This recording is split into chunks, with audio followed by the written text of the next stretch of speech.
ഭയങ്കര മടിയാണ് പഠിക്കാനൊക്കെ, ഒന്നും പഠിക്കുന്നില്ല എന്നൊക്കെയാണ് പറയുക. ഡിസ്കാൽക്കുലിയ എന്ന് പറഞ്ഞാൽ ബേസിക് ആയിട്ടുള്ള കാര്യങ്ങൾ കുറയ്ക്കാൻ, കൂട്ടാൻ, അതുപോലെ മൾട്ടിപ്പിൾ അതൊന്നും ചെയ്യാൻ ഉണ്ടാവില്ല. ഇത്തരം കുട്ടികളെ എങ്ങനെയാണ് ട്രീറ്റ് ചെയ്യുന്നതെന്ന് കൃത്യമായി പഠിച്ചാലും അതുപോലെ അവർക്ക് കൃത്യമായിട്ടുള്ള റെമഡിയൽ ടീച്ചിങ് കിട്ടിയാലും ഇത്തരം കുട്ടികളെ മാറ്റിയെടുക്കാൻ നമുക്ക് സാധിക്കും.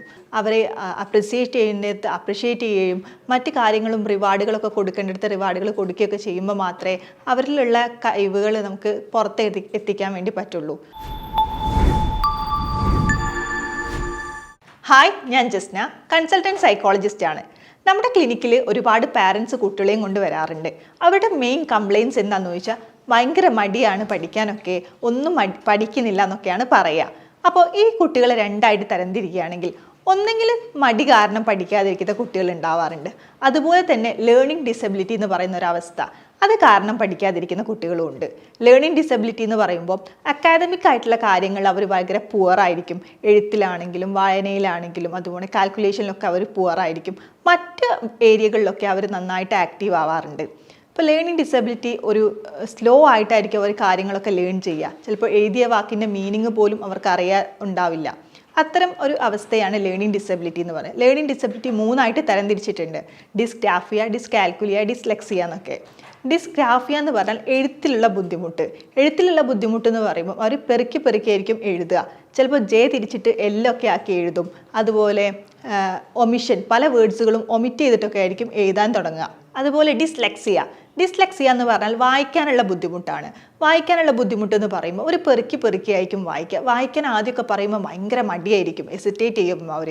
പിന്നെ ചില വേർഡ്സുകൾ ഒമിറ്റ് ചെയ്ത് വായിക്കും. അതുപോലെ ചില വേർഡ്സുകൾ തല തിരിഞ്ഞു വായിക്കുക, അങ്ങനെയൊക്കെ സംഭവിക്കാറുണ്ട്. അതുപോലെ തന്നെ ഡിസ്കാൽക്കുലിയ എന്ന് പറയാറുണ്ട്. ഡിസ്കാൽക്കുലിയ എന്ന് പറഞ്ഞാൽ ബേസിക് ആയിട്ടുള്ള കാര്യങ്ങൾ കുറയ്ക്കാൻ, കൂട്ടാൻ, അതുപോലെ മൾട്ടിപ്പിൾ അതൊന്നും ചെയ്യാൻ ഉണ്ടാവില്ല. അതുപോലെ തന്നെ അവരിൽ കാണുന്ന ഒന്നാണ് സൈനുകൾ. പ്ലസിൻ്റെ സൈനും അതുപോലെ നെഗറ്റീവിൻ്റെ സൈനൊന്നും അവർക്ക് എന്താണെന്ന് ഐഡൻറ്റിഫൈ ചെയ്യാൻ പോലും പറ്റുന്നുണ്ടാവില്ല. അതുപോലത്തെ ഒരു സാഹചര്യം ഉണ്ടാവാറുണ്ട്. സാധാരണയായി ഇത്തരം കുട്ടികൾക്ക് പഠിക്കാനൊക്കെ നല്ല ആഗ്രഹമൊക്കെ കാണും. അവർ പുസ്തകമൊക്കെ എടുത്ത് വെച്ച് നോക്കുകയൊക്കെ ചെയ്യും. പക്ഷേ ഈ ലേണിംഗ് ഡിസബിലിറ്റി കാരണം അവർക്ക് പഠനത്തിൽ ഒരു മികച്ച പെർഫോമൻസ് കാഴ്ചവെക്കാൻ വേണ്ടി കഴിയില്ല. അത് കാരണം നമ്മൾ പാരൻസൊക്കെ ഇരുത്തി അവരെ പഠിപ്പിക്കാനൊക്കെ നിൽക്കുന്ന സമയത്ത് പാരൻസ് ഓൾറെഡി എന്തെങ്കിലും ഡ്യൂട്ടിയൊക്കെ കഴിഞ്ഞ് വന്നവരായിരിക്കും.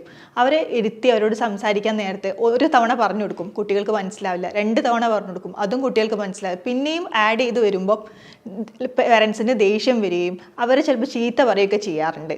അതുപോലെ തന്നെ സ്കൂളിലാണെങ്കിലും ഹോംവർക്കുകളൊക്കെ കൊടുക്കുമ്പോൾ ഈ കുട്ടികൾ ചെയ്യില്ല. ക്ലാസ്സിലൊക്കെ ആണെങ്കിൽ ചോദ്യങ്ങൾ ചോദിക്കുമ്പോൾ ഉത്തരം പറയാനൊന്നും ഇവർക്ക് പറ്റില്ല. അപ്പോൾ ടീച്ചേഴ്സിൻ്റെ കയ്യിൽ നിന്നും ഭയങ്കരമായിട്ട് ഒരു നെഗറ്റീവ് ഇംപ്രഷനാണ് കുട്ടികൾക്ക് ഉണ്ടാവുക. അത് കാരണം തന്നെ ഫ്രണ്ട്സിൻ്റെ അടുത്താണെങ്കിലും പാരൻസിൻ്റെ അടുത്താണെങ്കിലും ടീച്ചേഴ്സിൻ്റെ അടുത്താണെങ്കിലും ഒക്കെ ഒരു നെഗറ്റീവ് കാര്യങ്ങൾ ഇങ്ങനെ സീക്ക് ചെയ്യുന്ന സമയത്ത് അവർക്ക് ആകെ ഡെസ്പാവും. പിന്നീട് ADHD, ഡിപ്രഷൻ, ആൻസൈറ്റി ഇത്തരം ഡിസോർഡേഴ്സിലേക്കൊക്കെ അവർ വഴിമാറാൻ ചാൻസ് ഉണ്ട്. എങ്ങനെയാണ് ഇത്തരം കുട്ടികളെ കൈകാര്യം ചെയ്യേണ്ടതും, അതായത് അവർക്ക് ഒരു തവണ പറഞ്ഞു കൊടുത്താൽ മനസ്സിലായില്ലെങ്കിൽ എത്ര തവണയും നമുക്ക് പറഞ്ഞു കൊടുക്കാം എന്നുള്ളൊരു മെൻറ്റാലിറ്റിയിൽ പാരൻസും അതുപോലെ ടീച്ചേഴ്സ് ആണെങ്കിൽ അവരെ മാറ്റി നിർത്താതെയും മറ്റ് കാര്യങ്ങളിലൊക്കെ അവരെയും കൂടി ഇൻക്ലൂഡ് ചെയ്യുകയൊക്കെ ചെയ്യുമ്പം ആ കുട്ടികൾക്ക് കുറച്ചും കൂടി റിലീഫ് ഉണ്ടാവും മറ്റു കാര്യങ്ങളിൽ നിന്ന്. ഇത്തരം കുട്ടികളെ എങ്ങനെയാണ് ട്രീറ്റ് ചെയ്യുന്നതെന്ന് കൃത്യമായി പഠിച്ചാലും അതുപോലെ അവർക്ക് കൃത്യമായിട്ടുള്ള റെമഡിയൽ ടീച്ചിങ് കിട്ടിയാലും ഇത്തരം കുട്ടികളെ മാറ്റിയെടുക്കാൻ നമുക്ക് സാധിക്കും. അതുപോലെ തന്നെ നമ്മൾ അവർക്ക് കൊടുക്കുന്ന അറ്റൻഷൻ, അതുപോലെ അപ്രിസിയേഷൻ, ഇതൊക്കെ ആ കുട്ടിക്ക് ഏറ്റവും വലുതായിരിക്കും. ഇത്തരം കുട്ടികളെ ചേർത്ത് നിർത്തുകയാണെങ്കിൽ അവർക്ക് അക്കാദമിക്കിലാണെങ്കിലും മറ്റ് കാര്യങ്ങളിലൊക്കെ ഇമ്പ്രൂവ്മെൻറ്റുകൾ ഉണ്ടാക്കിയെടുക്കാൻ വേണ്ടി സാധിക്കും. നമ്മൾ ഇത്തരം കുട്ടികളെ പറ്റെ അവഗണിക്കുമ്പോൾ അവർക്ക് ഉണ്ടാകുന്ന മാനസിക സമ്മർദ്ദങ്ങൾ കൂടുകയേ ചെയ്യാറുള്ളൂ. അപ്പോൾ ഇത്തരം കുട്ടികളെ നമ്മൾ ചേർത്ത് നിർത്തുകയും അവരെ അപ്രിസിയേറ്റ് ചെയ്യുകയും മറ്റ് കാര്യങ്ങളും റിവാർഡുകളൊക്കെ കൊടുക്കേണ്ടിടത്ത് റിവാർഡുകൾ കൊടുക്കുകയൊക്കെ ചെയ്യുമ്പോൾ മാത്രമേ അവരിലുള്ള കഴിവുകൾ നമുക്ക് എത്തിക്കാൻ വേണ്ടി പറ്റുള്ളൂ. അപ്പോൾ ഇത്തരം സിംറ്റങ്ങൾ നിങ്ങൾക്കോ നിങ്ങളുടെ ഫാമിലിയിലുള്ള മറ്റാർക്കെങ്കിലും ഉണ്ടെങ്കിൽ ഉടനടി ഒരു സൈക്കോളജിസ്റ്റിനെ കൺസൾട്ട് ചെയ്യേണ്ടതും അത് പ്രകാരം ഒരു റെമഡിയൽ ട്രെയിനിങ്ങിലേക്ക് പോവേണ്ടതുമാണ്. മറ്റൊരു വീഡിയോയുമായി വീണ്ടും കാണാം. താങ്ക്